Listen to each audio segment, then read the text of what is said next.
Hi friends, welcome to master class by competitive exam express. അപ്പോൾ നമ്മുടെ ഏറ്റവും പുതിയ ഒരു വിജ്ഞാപനത്തെക്കുറിച്ചാണ്. യൂണിവേഴ്സിറ്റി അസിസ്റ്റന്റ് വിജ്ഞാപനം വരാൻ വേണ്ടി പോവുകയാണ്. നമുക്കറിയാം, നമ്മുടെ അടുത്ത മാസം നവംബർ മാസത്തോടെ യൂണിവേഴ്സിറ്റി അസിസ്റ്റന്റ് വിജ്ഞാപനം വരികയാണ്. വളരെ പ്രധാനപ്പെട്ട ഡിഗ്രി തല വിജ്ഞാപനങ്ങളാണ് നമ്മുടെ മുന്നിലേക്ക് വന്നുകൊണ്ടിരിക്കുന്നത്. SPCID വിജ്ഞാപനം വന്നു, അതുപോലെ എക്സൈസ് ഇൻസ്പെക്ടർ വന്നു, തൊട്ടു പിന്നാലെ നമ്മുടെ കേരള അഡ്മിനിസ്ട്രേറ്റീവ് ട്രൈബ്യൂണലിലേക്കുള്ള അസിസ്റ്റന്റ് വിജ്ഞാപനം വന്നു. ഇതാ 2 ദിവസം മുന്നേ നമുക്ക് കമ്പനി ബോർഡ് അസിസ്റ്റന്റിന്റെ 2 വിജ്ഞാപനങ്ങൾ വന്നു. അടുത്ത മാസം ഇതാ മറ്റൊരു യൂണിവേഴ്സിറ്റി അസിസ്റ്റന്റ് വിജ്ഞാപനം നിങ്ങളുടെ മുന്നിലേക്ക് വരാൻ വേണ്ടി പോവുകയാണ്. ഡിഗ്രി തല എക്സാമുകളുടെ ഒരു നീണ്ട ഒരു പ്രഹേളിക തന്നെ എന്ന് വേണമെങ്കിൽ നമുക്ക് പറയാൻ പറ്റും. ആ രീതിയിൽ ഇതാ വിജ്ഞാപനങ്ങൾ വരുന്നു. നിങ്ങളുടെ മുന്നിൽ അവസരങ്ങൾ ഒരുപാട് വന്ന് നിറയുകയാണ്. അതായത് പണ്ട് പറയാറുണ്ട്, വാതിലുകൾ ഇങ്ങനെ മുട്ടിക്കൊണ്ടിരിക്കുകയാണ്. നമ്മളൊന്ന് തുറന്ന് കൃത്യമായി അതിനെ സമീപിച്ചു കഴിഞ്ഞാൽ നമുക്ക് ഇതിലേതെങ്കിലും ഒരു ജോലി സ്വന്തമാക്കാൻ വേണ്ടി സാധിക്കും. ഓക്കെ, അപ്പൊ അതിനെക്കുറിച്ചാണ് വിശദമായി നമുക്ക് ഇതിനെക്കുറിച്ച് നോക്കാം. ആദ്യം തന്നെ നമുക്ക് തൊഴിൽ വാർത്തയിൽ വന്നൊരു ഇതുണ്ട്. സർവകലാശാല അസിസ്റ്റന്റ് വിജ്ഞാപനം തയ്യാറായി, നവംബറിൽ പ്രസിദ്ധീകരിച്ചിരിക്കും എന്ന് പറഞ്ഞിട്ട ഒരു വാർത്തയാണ്. നമുക്കറിയാം, ഈ ഒരു വിജ്ഞാപനം എന്തായാലും ഈ വർഷം ഉണ്ടാവും നമ്മൾ പറഞ്ഞതാണ്. അപ്പൊ അതിന് പിന്നാലെ വിജ്ഞാപനം തയ്യാറായി എന്ന് പറയുന്ന ഒരു വാർത്ത നമ്മളിലേക്ക് വളരെ സന്തോഷത്തോടെ എത്തിയിട്ടുണ്ട്. നവംബറിൽ വിജ്ഞാപനം പ്രസിദ്ധീകരിക്കും. ആ ന്യൂസ് ഒന്ന് നമുക്ക് വായിച്ചു നോക്കാം. കമ്പനി ബോർഡ് കോർപ്പറേഷൻ അസിസ്റ്റന്റിന് പിന്നാലെ സർവകലാശാലകളിലും അസിസ്റ്റന്റ് നിയമനത്തിന് വിജ്ഞാപനം തയ്യാറായി. ഈ മാസത്തെ PSC യോഗത്തിൽ അവതരിപ്പിച്ച് അംഗീകാരം നേടണം. അതിനുശേഷം നവംബറിലെ ഗസറ്റിൽ പ്രസിദ്ധീകരിക്കുമെന്നാണ് വിവരം. കമ്പനി ബോർഡ് കോർപ്പറേഷൻ അസിസ്റ്റന്റിന് 2 കാറ്റഗറിക്കുള്ള വിജ്ഞാപനം കമ്മീഷൻ യോഗം അംഗീകരിച്ചിട്ടുണ്ട്. അതായത് കമ്പനി ബോർഡ് കോർപ്പറേഷൻ അസിസ്റ്റന്റിന്റെ 2 കാറ്റഗറിക്കുള്ള വിജ്ഞാപനം കമ്മീഷൻ യോഗം അംഗീകരിച്ചു. അത് ഒക്ടോബർ 15 പ്രസിദ്ധീകരിച്ചിട്ടുണ്ട്, നമുക്കറിയാം. ഓക്കെ, അതുപോലെ തന്നെ ആ ഡീറ്റെയിൽസ് ആണ് അവിടെ പറയുന്നത്. ഇത്തവണ ഒരുമിച്ച് തയ്യാറാക്കുകയായിരുന്നു. അതായത് 2 കാറ്റഗറിയിലേക്കുള്ള കമ്പനി ബോർഡ് കോർപ്പറേഷൻ അസിസ്റ്റന്റ് ഇത്തവണ ഒരുമിച്ച് തയ്യാറാക്കുകയായിരുന്നു. കഴിഞ്ഞ തവണ 2 കാറ്റഗറിക്കും പ്രത്യേകം വിജ്ഞാപനം തയ്യാറാക്കി വ്യത്യസ്ത സമയങ്ങളിൽ പ്രസിദ്ധീകരിക്കുകയാണ് ചെയ്തത്. ഓക്കെ, അത് നമുക്ക് അങ്ങ് പിന്നെ സർവകലാശാല അസിസ്റ്റന്റിനും ബിരുദമാണ് അടിസ്ഥാന യോഗ്യത. ഏതാണ് ബിരുദം? ഒരു ഡിഗ്രി നിങ്ങൾക്ക് ഉണ്ടെങ്കിൽ അപേക്ഷിക്കാൻ വേണ്ടി സാധിക്കും. തത്തുല്യ യോഗ്യതകളും പരിഗണിക്കും. പ്രായം 18-36 ആണ്. പ്രതീക്ഷിത ഒഴിവുകളായിരിക്കും വിജ്ഞാപനത്തിൽ കാണിക്കുക. വിജ്ഞാപനം ഗസറ്റിൽ പ്രസിദ്ധീകരിച്ച ശേഷം ഓൺലൈനായാണ് അപേക്ഷ PSC സ്വീകരിക്കുക. വിജ്ഞാപനത്തിന്റെ വിശദാംശങ്ങളൊക്കെ വരും. ഓക്കെ, 2027 മാർച്ചിൽ പുതിയ ഇത് പ്രസിദ്ധീകരിക്കുക. അതായത് ഈ ഒരു സർവകലാശാല അസിസ്റ്റന്റ് അല്ലെങ്കിൽ യൂണിവേഴ്സിറ്റി അസിസ്റ്റന്റിന്റെ കാലാവധി കഴിയുന്ന 2027 മാർച്ചിലാണ്. ആ ഒരു സമയത്തേക്ക് പുതിയ വിജ്ഞാപനം പ്രസിദ്ധീകരിക്കാനാണ് ഇപ്പോൾ ഉദ്ദേശിക്കുന്നത്. 1 വർഷം 7 മാസം 278 നിയമന ശുപാർശ എന്നൊക്കെയാണ് ഇവിടെ കാണുന്നത്. നമുക്കതും വിശദമായിട്ടൊന്ന് പരിശോധിക്കാം. ഓക്കെ, ഇത്രയുമാണ് നമുക്ക് പ്രധാനമായിട്ടും പറയാനുള്ളത്. ഇനി നമ്മുടെ ഈ ഒരു കഴിഞ്ഞ അല്ലെങ്കിൽ നിലവിലിരിക്കുന്ന റാങ്ക് ലിസ്റ്റിന്റെ വിജ്ഞാപനം വന്നത് എപ്പോഴാണെന്ന് പരിശോധിക്കാം. ഗസറ്റ് ഡേറ്റ് നിങ്ങൾ നോക്കുക, 30/11/2022 30/11/2022 ഗസറ്റ് ഡേറ്റ്. ലാസ്റ്റ് ഡേറ്റ് വന്നത് 4/1/2023 4/1/2023 ലാസ്റ്റ് ഡേറ്റ് അപേക്ഷ സമർപ്പിക്കാനുള്ളത് വന്നിരിക്കുന്നത്. അന്നത്തെ കാറ്റഗറി നമ്പറാണ് 486/2022 486/2022. കേരളത്തിലെ യൂണിവേഴ്സിറ്റികളിലേക്കാണ്. അസിസ്റ്റന്റ് ആയിട്ടാണ്. അന്നത്തെ സാലറി 39,300 മുതൽ 83,300 വരെയാണ്. ആന്റിസിപ്പേറ്റഡ് വേക്കൻസി ആയിട്ടാണ് ഈ ഒരു വിജ്ഞാപനം വന്നത്. അന്ന് അപേക്ഷ വിളിച്ചപ്പോ ഏകദേശം 5,59,733 അപേക്ഷകരാണ് ഉണ്ടായിരുന്നത്. 5,59,733 അപേക്ഷകരാണ് ഉണ്ടായിരുന്നതെന്ന് മനസ്സിലാക്കുക. കഴിഞ്ഞ യൂണിവേഴ്സിറ്റി അസിസ്റ്റന്റിന്റെ അപേക്ഷകരായിട്ടുള്ള ആളുകൾ. ഇതിന്റെയൊക്കെ പകുതി ആളുകളെ പരീക്ഷ എഴുതിയിട്ടുണ്ടാവുന്നത് മറ്റൊരു സത്യം. ഓക്കെ, ഇനി ഇതിന് പ്രിലിംസും അതുപോലെ തന്നെ പ്രിലിംസും ഉണ്ടായിരുന്നു, മെയിൻസും ഉണ്ടായിരുന്നു കേട്ടോ. പ്രിലിംസും മെയിൻസ് 2 ഘട്ടങ്ങളിലായിട്ടാണ് ഈ ഒരു പരീക്ഷ നടന്നത്. ഒന്നാമത്തെ പ്രിലിംസ് 3 ഘട്ടങ്ങളിലായിട്ടാണ് നടന്നത്. പ്രിലിംസ് 3 ഘട്ടമായിട്ട് 29/4/2023 13/5/2023 27/5/2023 ആയിട്ടാണ് പ്രിലിംസ് പരീക്ഷ നടന്നത്. 3 പ്രിലിംസ് പരീക്ഷ നടന്നു. ഇതിന്റെ ഏകീകൃത കട്ട് ഓഫ് എന്ന് പറയുന്നത് 50.59 ആയിരുന്നു. സ്റ്റാൻഡർഡൈസേഷൻ ഒക്കെ കഴിഞ്ഞ ശേഷമുള്ള കട്ട് ഓഫ് ആണ്. 50.59 ആയിരുന്നു അന്നത്തെ പ്രിലിംസിന്റെ കട്ട് ഓഫ്.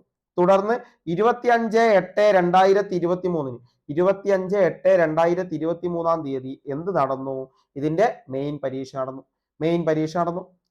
തുടർന്ന് 11/3/2024 11/3/2024 ഇതിന്റെ റാങ്ക് ലിസ്റ്റ് വന്നു. കൃത്യമായി നോക്കുക, 11/3/2024 ഇതിന്റെ റാങ്ക് ലിസ്റ്റ് വന്നു.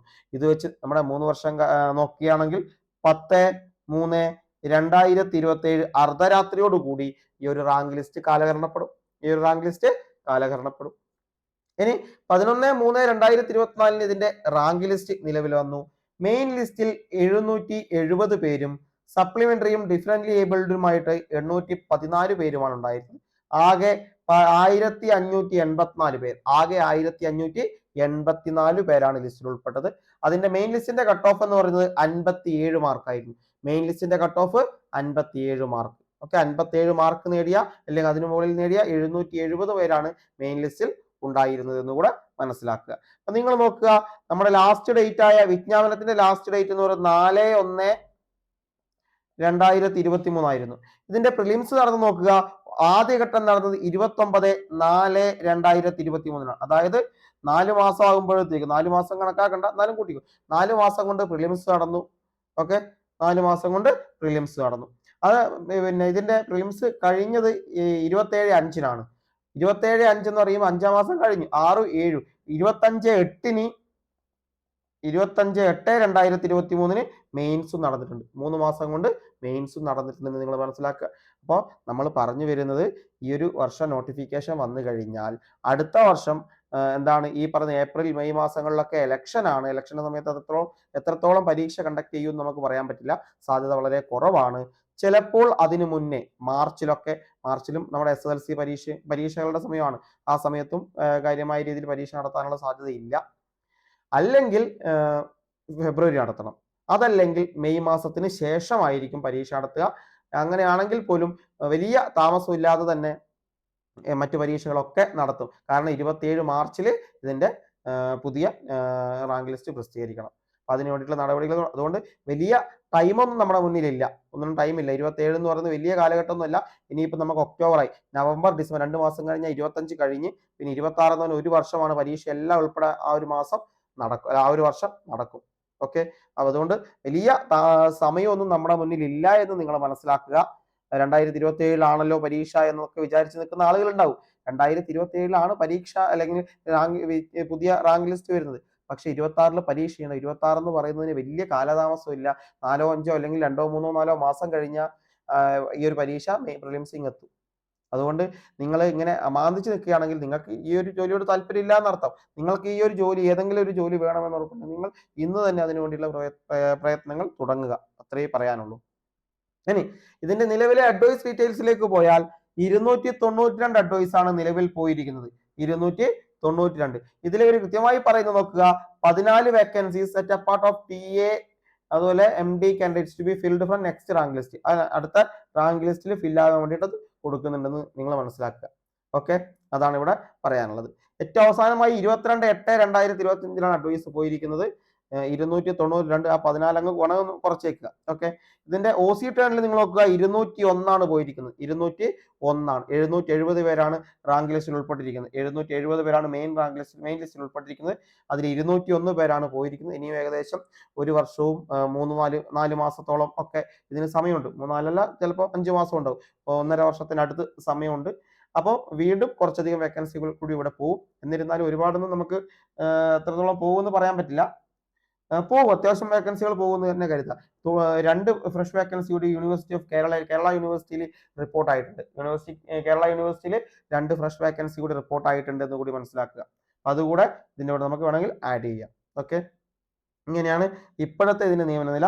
EWS 220ാമത്തെ റാങ്ക്, ഈഴവ 204ാമത്തെ റാങ്ക്, SC 14ാമത്തെ, സപ്ലിയിൽ 14, ST സപ്ലിയിൽ 14ാമത്തെ റാങ്കുകാരൻ, മുസ്ലിം 228ാമത്തെ റാങ്കുകാരൻ, LCI 697ാമത്തെ റാങ്കുകാരൻ, OBC 242ാമത്തെ റാങ്കുകാരൻ, വിശ്വകർമ്മ 326ാമത്തെ റാങ്കുകാരൻ, ധീവര സപ്ലിയിലെ 1ാമത്തെ ആൾ, SIUC നാടാർ 381ാമത്തെ റാങ്കുകാരൻ, ഹിന്ദു നാടാർ 364ാമത്തെ റാങ്ക്, അതുപോലെ SSC സപ്ലിയിൽ 1ാമത്തെ ആള്, DALV സപ്ലിയിൽ 4ാമത്തെ ആള്, DAHI സപ്ലിയിൽ 4ാമത്തെ ആള്, DALDCP സപ്ലിയിൽ 4ാമത്തെ ആള്, DMD ആണ് സപ്ലിയിൽ എല്ലാവരും എടുത്തു 9 എണ്ണം അധികമായിട്ട് വേണം. അപ്പൊ അത് എന്താണ് അടുത്ത ഇതിലേക്ക് അത് കൊടുത്തിട്ടുണ്ട്. ഓക്കെ, ഇങ്ങനെയാണ് ഇതിന്റെ നിലവിലെ ഈ ഒരു നിയമന ശുപാർശയുടെ കാര്യം എന്ന് പറയുന്നത്. ഓക്കെ, അപ്പോൾ കൃത്യമായ രീതിയിലുള്ള തയ്യാറെടുപ്പാണ് ഇനി അങ്ങോട്ട് വേണ്ടത്. ഈ ഒരു യൂണിവേഴ്സിറ്റി അസിസ്റ്റന്റുമായി ബന്ധപ്പെട്ട ഏകദേശ കാര്യങ്ങളൊക്കെ നിങ്ങൾക്ക് മനസ്സിലായിട്ടുണ്ടാവും. വലിയ രീതിയിൽ നമുക്കൊരു 800ഓളം അല്ലെങ്കിൽ 1000തോളം പേരെ എടുക്കുന്ന ഒരു ലിസ്റ്റാണ്. ഒരു ലിസ്റ്റ് മാത്രമല്ല, നിങ്ങൾ നോക്കുക, നമ്മൾ പറഞ്ഞു SPCID ഉണ്ട്, അതിലെ കേരള അഡ്മിനിസ്ട്രേറ്റീവ് ട്രൈബ്യൂണലിലേക്ക് അസിസ്റ്റന്റ്, പിന്നെ നമ്മുടെ വിളിച്ച എക്സൈസ് ഇൻസ്പെക്ടർ, പിന്നെ കമ്പനി ബോർഡ് കോർപ്പറേഷൻ കാറ്റഗറി 1ഉം 2ഉം, പിന്നെ ഇതാ യൂണിവേഴ്സിറ്റി അസിസ്റ്റന്റ്. ഓക്കെ, ഇങ്ങനെ വളരെ പ്രധാനപ്പെട്ട ഡിഗ്രി തല നോട്ടിഫിക്കേഷൻസ് ആണ് നമ്മുടെ മുന്നിൽ വന്നിട്ടുള്ളത്. SPCID ഉണ്ട്, കേരള അഡ്മിനിസ്ട്രേറ്റീവ് ട്രൈബ്യൂണൽ അസിസ്റ്റന്റ് ഉണ്ട്, എക്സൈസ് ഇൻസ്പെക്ടർ ഉണ്ട്, കമ്പനി ബോർഡ് കോർപ്പറേഷൻ കാറ്റഗറി 1ഉം കാറ്റഗറി 2ഉം, അതുപോലെ യൂണിവേഴ്സിറ്റി അസിസ്റ്റന്റ്. ഇത്രത്തോളം ഡിഗ്രി തല പോസ്റ്റുകളാണ് നമുക്ക് ഇപ്പോൾ വന്നിട്ടുള്ളത്. ഇത് വളരെ പ്രധാനപ്പെട്ടതാണ്. നിങ്ങൾ നോക്കുക, ഇതില് ഈ 2 എന്ന് പറയുന്നത് ഒരുപാട് പേർക്ക് തൊഴിൽ സാധ്യത നൽകുന്ന ഒന്നാണ്. അതായത് ഈ കമ്പനി ബോർഡ് കോർപ്പറേഷൻ തന്നെ ഏകദേശം 3000 പ്ലസ് എന്താണ് വേക്കൻസി കിട്ടും.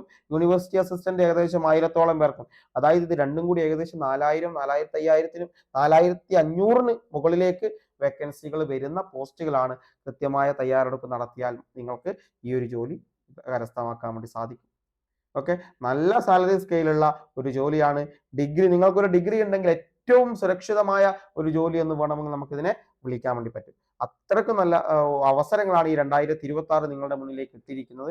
അതുകൊണ്ട് തന്നെ നമ്മളിതാ 2026 എൻഗേജ് ബാച്ച് എന്ന പേരിൽ ഒരു ബാച്ച് കമ്പനി ബോർഡ് അസിസ്റ്റന്റിനും യൂണിവേഴ്സിറ്റി അസിസ്റ്റന്റിനും വേണ്ടി സ്റ്റാർട്ട് ചെയ്യുകയാണ്. എൻഗേജ് ബാച്ച് നവംബറിലാണ് നമ്മൾ സ്റ്റാർട്ട് ചെയ്യുന്നത്. നവംബർ ആദ്യ വാരം ഈ ഒരു ബാച്ച് ഒരു 90% റെക്കോർഡും ബാക്കി 10% ലൈവും ആയിരിക്കും. ലൈവ് ഇന്ററാക്ട് ചെയ്യാൻ മറ്റു കാര്യങ്ങളൊക്കെയാണ് ലൈവ് നമ്മൾ ഉപയോഗിക്കുന്നത്. ഇത് പ്രിലിംസ് ഓറിയന്റഡ് ബാച്ച് ആയിരിക്കും. ഓക്കെ, നമ്മുടെ സിലബസ് മുഴുവനായിട്ടും കവർ ചെയ്യും. അതായത് സിലബസ് മുഴുവനായിട്ടും കവർ ചെയ്യുന്ന രീതിയിലായിരിക്കും നമ്മളിത് ഉൾപ്പെടുത്തുന്നത്. അതുപോലെ നിങ്ങൾക്ക് മെന്റർഷിപ്പ് സപ്പോർട്ട് കിട്ടും. അതുപോലെ മോക്ക് ആൻഡ് റിവിഷൻ ടെസ്റ്റ് ഇതിലുണ്ടാവും. പിന്നെ കറണ്ട് അഫയേഴ്സിന്റെ സ്പെഷ്യൽ ക്ലാസ്സുകളൊക്കെ ഇതിൽ നിങ്ങൾക്ക് വരും. ഓക്കെ, ഇങ്ങനെയുള്ള ഒരു പ്രിലിംസിന്റെ ഒരു സ്പെഷ്യൽ ഓറിയന്റഡ് ബാച്ചാണ് നമ്മൾ സ്റ്റാർട്ട് ചെയ്യാൻ വേണ്ടി പോകുന്നത്. നവംബർ ആദ്യത്തെ ആഴ്ച തന്നെ നമ്മൾ സ്റ്റാർട്ട് ചെയ്യുന്നതായിരിക്കും. ഓക്കെ, നിങ്ങൾക്ക് ഈ ഒരു ബാച്ചിൽ ജോയിൻ ചെയ്യണമെങ്കിൽ ഈ കാണുന്ന നമ്പറിലേക്ക് നമ്മളെ ഒന്ന് കോൺടാക്ട് ചെയ്യുക. 7306662334 എന്ന നമ്പറിലേക്ക് നമ്മളെ ഒന്ന് കോൺടാക്ട് ചെയ്യുക. അതുപോലെ നമ്മുടെ ആപ്പ് പ്ലേ സ്റ്റോറിൽ ലഭ്യമായിട്ടുണ്ട്. മാസ്റ്റർ ക്ലാസ് ബൈ സി എന്ന് അടിച്ചു കൊടുത്താൽ നമുക്ക് നമ്മുടെ ആപ്പ് പ്ലേ സ്റ്റോറിൽ നിന്ന് ഡൗൺലോഡ് എടുത്ത് ഉപയോഗിക്കാൻ വേണ്ടി സാധിക്കും. അടുത്ത ദിവസം മുതൽ, അതായത് വരുന്ന ഞായറാഴ്ച മുതൽ നമ്മൾ അത്യാവശ്യം ഫ്രീ ക്ലാസ്സുകൾ ഇതിലേക്ക് അപ്ലോഡ് ചെയ്യുന്നുണ്ട്. ആ ഫ്രീ ക്ലാസ്സുകൾ നിങ്ങൾ കണ്ടിട്ട് നമ്മുടെ ബാച്ചിലേക്ക് ജോയിൻ ചെയ്യാൻ വേണ്ടിയുള്ള തീരുമാനം എടുക്കുക. അപ്പോഴേക്കും നമ്മൾ ഇതിന്റെ പേയ്മെന്റും ഡീറ്റെയിൽസ് ഒക്കെ നിങ്ങളിലേക്ക് എത്തിക്കുന്നതായിരിക്കും. ഓക്കെ, അപ്പോൾ ഇതുമായി എന്ത് ഡൗട്ട് ഉണ്ടെങ്കിൽ നിങ്ങൾക്ക് നമ്മളെ സമീപിക്കാവുന്നതാണ്. ഓക്കെ, അപ്പോൾ ഏറ്റവും പുതിയ ബാച്ചാണ് നമ്മൾ സ്റ്റാർട്ട് ചെയ്യാൻ വേണ്ടി പോകുന്നത്. താല്പര്യമുള്ള ആളുകൾ ധൈര്യപൂർവ്വം നമ്മുടെ ബാച്ചിലേക്ക് ജോയിൻ ചെയ്യുക. പ്രിലിംസ് ഓറിയന്റഡ് ആയിട്ടുള്ള ബാച്ചാണ്. പ്രിലിംസ് എന്ന് പറയുമ്പോൾ പ്രിലിംസിന് വേണ്ടി മാത്രമായിരിക്കില്ല, മെയിൻസിന് കൂടി ഉപകാരപ്പെടുന്ന രീതിയിലായിരിക്കും ക്ലാസ്സുകൾ നമ്മൾ കണ്ടക്ട് ചെയ്യുന്നത്. ഓക്കെ, അപ്പോൾ നമുക്ക് ക്ലാസ്സിൽ കാണാം. അതുപോലെ നമ്മുടെ ചാനൽ ആദ്യമായിട്ട് കാണുന്നതാണെങ്കിൽ ഒന്ന് ചാനൽ ഒന്ന് സബ്സ്ക്രൈബ് ചെയ്യുക. അതുപോലെ നിങ്ങളെ ലൈക്കുകളൊന്ന് നല്ല രീതിയിലൊന്ന് നൽകുക. നമ്മുടെ വീഡിയോസിന് കൂടുതൽ അത് മോട്ടിവേറ്റ് ചെയ്യുന്നതായിരിക്കും. ഓക്കെ, അപ്പോൾ നിങ്ങളുടെ അഭിപ്രായങ്ങളും നിർദ്ദേശങ്ങളും കമൻ്റായിട്ട് രേഖപ്പെടുത്തുക. മറ്റൊരു നല്ല വീഡിയോയുമായി വീണ്ടും കാണാം. താങ്ക്